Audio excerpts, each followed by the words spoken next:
S'échapper, qu'on ne revoit jamais. When I get on stage, I become my alter ego, J Balvin.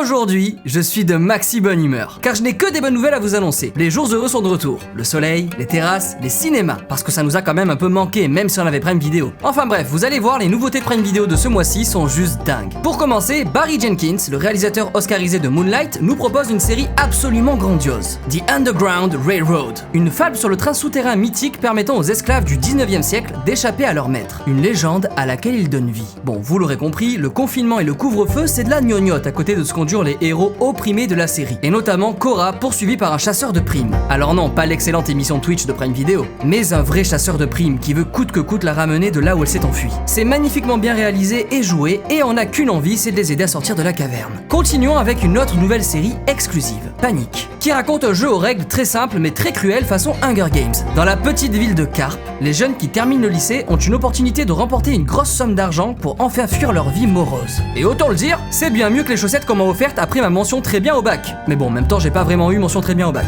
Bah, j'ai même pas eu le bac en fait. Alors je vous rassure tout de suite, vous n'aurez normalement pas besoin de passer ce type d'épreuve pour sortir du couvre-feu et du confinement. Just be careful.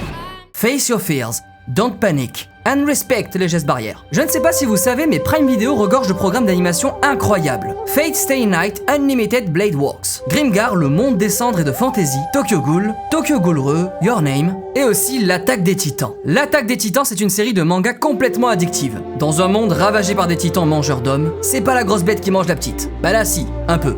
Même beaucoup. Ces titans qui sévissent depuis plus d'un siècle attaquent les rares survivants. Et ces rescapés n'ont d'autre choix pour survivre que de se barricader dans une cité forteresse. Putain de confinement quand tu nous tiens. Le jeune Eren, témoin de la mort de sa mère dévorée par un titan, n'a qu'un rêve. Entrer dans le corps d'élite chargé de découvrir l'origine des titans et les annihiler jusqu'au dernier. Pour être libre. Comme nous quoi.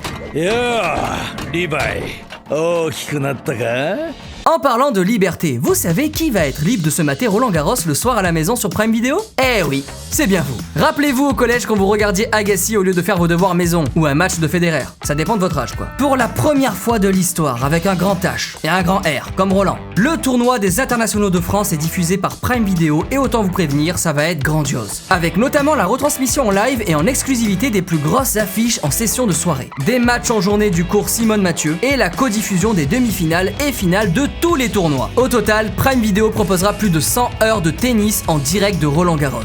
Et espérons qu'il y ait autant de suspense que dans les séries et les films de Prime Video. Car depuis quelques années à Roland Garros, c'est un peu le même scénario avec Rafa Nadal qui l'emporte à la fin en criant BAMO! Ouais, j'ai fait espagnol dès le début. Je suis un gros fan de Rafael Nadal, mais j'aime bien la dramaturgie aussi. Vous pouvez nous dire en commentaire qui est le GOAT du tennis selon vous. Et sans vous disputer s'il vous plaît. Vous l'aurez compris, ça va être le feu sur Prime Video.